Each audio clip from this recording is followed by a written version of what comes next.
তীব্র তাপদাহ পরিস্থিতি জানাতে চুয়াডাঙ্গা থেকে যোগ দিচ্ছেন সহকর্মী খায়রুজ্জামান সেতু। সেতু, অতি তীব্র তাপদাহ চুয়াডাঙ্গায় জনজীবনে কতটা প্রভাব ফেলেছে আমাদেরকে জানাবেন। ধন্যবাদ ইশরাত। আপনি যেমনটি বলছিলেন আর কি, অতি তীব্র তাপদাহ কিন্তু চুয়াডাঙ্গা থেকে প্রায় 10 থেকে 12 দিন ধরেই চলছে আর কি। এই যে অতি তীব্র তাপদাহ কিন্তু জনজীবনে একেবারে নাবিশ্বাস মতো অবস্থা। কারণ আমি আজকে বেশ কিছু জায়গা ঘুরেছি চুয়াডাঙ্গা শহরে। আমি বিশেষ করে যারা শ্রমজীবী মানুষ, খেটে খাওয়া মানুষ, তাদের সাথে কথা বলেছি। তারা আমাকে যেমনটি জানিয়েছে সেটা হচ্ছে যে তাদের যে অবস্থা, তাদের কাজ না করলেই নাই। যদি কাজ না করার সুযোগ থাকতো তারা কাজ না করে বসে থাকতো, কিন্তু সেই সুযোগটা তাদের নাই। কারণ কাজ না করলে তাদের সংসারে কিংবা তাদের পেটে ভাত উঠবে না। আমি যদি আরেকটু জানিয়ে রাখি, সেটা হচ্ছে কিন্তু আজকে চুয়াডাঙ্গাতে দুপুর 12টায় তাপমাত্রা রেকর্ড করা হয়েছে 40.4 ডিগ্রি সেলসিয়াস। এখন এই বিকাল 3টায় তাপমাত্রা রেকর্ড হবে, সেটাও কিন্তু আবারও হয়তো বা 43-এর কাছাকাছি যেই পৌঁছাবে, এমনটাই আমরা আশঙ্কা করছি। এই যে দেখতে পাচ্ছেন যে তীব্র তাপদাহ কিন্তু এই যে মানে আমার সামনে দাঁড়িয়ে আছে, এখানে হচ্ছে আখের রস বিক্রি করছে। অনেকে আছে যে আখের রস খেয়ে কিংবা একটু শীতল হাওয়া কিংবা শীতল পরিবেশে বিশ্রাম নিয়ে চাচ্ছে একটু জিরিয়ে নেওয়ার জন্য, যাতে একটু স্বস্তি আসে, কিন্তু কোনো দিকে কোনোভাবে স্বস্তি আসে না। তবে আরেকটা বিষয় আমি জানিয়ে রাখি, সেটা হচ্ছে যে এই যে রসের পরেই কিন্তু মানে আখের রসের পরেই কিন্তু দেখা যাচ্ছে আপনার ফুচকা, ঝালমুড়ি এগুলো বিক্রি হচ্ছে। এটা কিন্তু চুয়াডাঙ্গা কালেক্টর স্কুল অ্যান্ড কলেজের পাশে আর কি। এখানে কিন্তু যেটা হয়ে দাঁড়িয়ে সেটা হচ্ছে কিন্তু ওই তীব্র তাপদাহের ভিতরে কিন্তু স্কুল কলেজ খুলেছে, মাধ্যমিক এবং কলেজ পর্যায়ে। তো সেক্ষেত্রে যে এই যে এক তো তাপদাহের ভিতরে শিক্ষার্থীরা স্কুলে আসছে, সে একটা কষ্ট। তারপরে কিন্তু এই স্কুলের পাশে এই যে নিম্ন খাবার যেগুলো আমরা দেখতে পাচ্ছি আর কি, ফুচকা কিংবা ঝালমুড়ি খেয়ে বাচ্চারা কিন্তু অসুস্থ হয়ে যাওয়ার সম্ভাবনা আছে বলে চিকিৎসকরা মনে করছে। শুধু তাই নয়, আমি আরো জানিয়ে রাখি, সেটা হচ্ছে কিন্তু এই যে কৃষিখাতে কিন্তু চুয়াডাঙ্গাতে ব্যাপক বিপর্যয় দেখা যাবে। তবে আসার খবর হচ্ছে সেটা হচ্ছে যে চুয়াডাঙ্গা কৃষি অফিস আমাকে যেমনটি জানিয়েছে, সেটা হচ্ছে ধান কিংবা ভুট্টা কিন্তু কর্তন চলছে।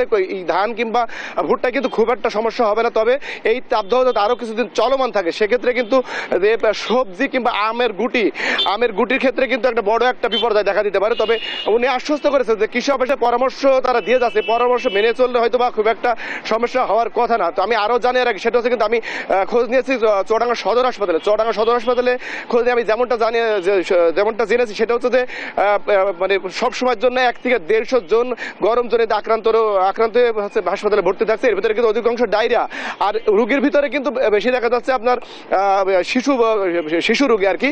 এই শিশু রোগী মানে বেশি দেখতে পাচ্ছি আর কি আমরা। এই ছিল চুয়াডাঙ্গা থেকে সর্বশেষ ইসরাত। তাপদাহের আরো খবর জানাতে কুষ্টিয়া থেকে যোগ দিচ্ছেন সহকর্মী নাহিদ হাসান তিতাস। দেশ জুড়ে তীব্র গরম, এর মধ্যে স্কুলও খুলেছে। কুষ্টিয়ায় স্কুল খোলার প্রথম দিন কিভাবে কেটেছে আমাদেরকে জানাবেন।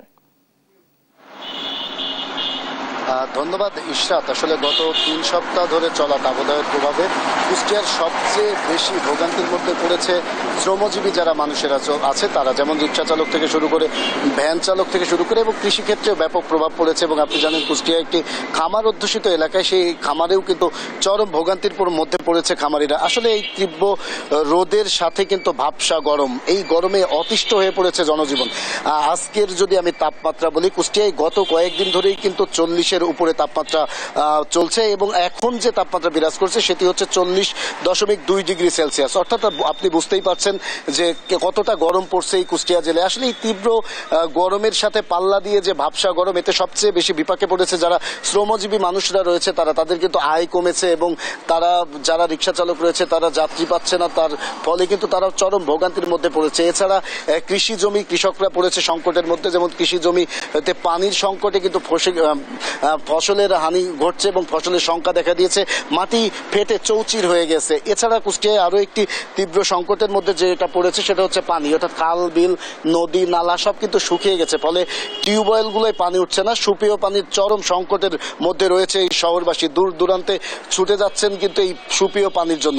আর এদিকে আপনি জানেন যে দীর্ঘ 1 মাস ছুটির পরে কিন্তু আজ থেকে স্কুল সারা দেশের মতো কুষ্টিয়ার স্কুল কলেজও খুলেছে। কিন্তু এই যে তীব্র দাবদাহের মধ্যে স্কুল কলেজগুলো খোলার কারণে কিন্তু যারা অভিভাবক রয়েছে তারা কিন্তু এক প্রকার উদ্বেগ প্রকাশ করছে। তারা বলছে এই যে তীব্র দাবদাহের মধ্যে স্কুল কলেজ খোলা হয়েছে, এর ফলে কিন্তু যারা বাচ্চারা রয়েছে তারা কিন্তু বিভিন্ন ধরনের শারীরিক সমস্যায় পড়তে পারে। তাই তারা বলছে যে এটা বিকল্প কোনো পদ্ধতিতে যদি এই পাঠদান কার্যক্রমকে চালিয়ে নেওয়া যেত তাহলে কিন্তু সুবিধা হতো। এছাড়াও শিক্ষকরাও কিন্তু উদ্বেগের মধ্যে পড়েছে। তার শিক্ষকরা বলছে যে যদি এই কোনো বাচ্চা স্কুলে এসে এই তীব্র গরমের ফলে, কারণ তীব্র গরমের পাশাপাশি কিন্তু লোডশেডিং চলছে, এই লোডশেডিং এর ফলে কিন্তু কোনো বাচ্চা অসুস্থ হয়ে পড়লে তারাও পড়বেন মহাবিপদের মধ্যে। আমি এ বিষয়ে যারা স্বাস্থ্য বিভাগের কর্মকর্তা অর্থাৎ চিকিৎসক রয়েছে তাদের সাথে কথা বলেছি। চিকিৎসকরা যেটি বলছে যে বাচ্চাদের সতর্ক থাকার জন্য পরামর্শ দিচ্ছেন, বলছেন যে ক্লাসরুমগুলো যেন ঠান্ডা রাখা যায়, তাপ নিয়ন্ত্রণ করা যায়, অতিরিক্ত ফ্যানের ব্যবস্থা করার জন্য বলছেন, এসির ব্যবস্থা করার জন্য বলছেন, এবং এমনকি তারা বলছেন বেশি বেশি যেন মুখে পানি এবং হাত মুখ ধোয়ার জন্য বলছেন। সর্বশেষ আমি এতটুকুই বলতে পারি যে আসলে এই তীব্র গরম এবং ভাবসা গরমের মধ্যেই কিন্তু স্কুল কলেজ খোলাই শিক্ষার্থীরা যেমন সংকটের মধ্যে পড়েছে কুষ্টিয়ার, তেমনই কিন্তু শ্রমজীবী মানুষ থেকে শুরু করে কৃষক খামারি সবাই কিন্তু চরম ভোগান্তির মধ্যে পড়েছে এই তীব্র দাবদাহে। এই ছিল কুষ্টিয়া থেকে আমার কাছে তীব্র দাবদাহ নিয়ে সর্বশেষ খবর। ইশরাত, তিতাস আপনাকে ধন্যবাদ। কুষ্টিয়া থেকে তাপদাহের খবর জানাচ্ছিল সহকর্মী নাহিদ হাসান তিতাস।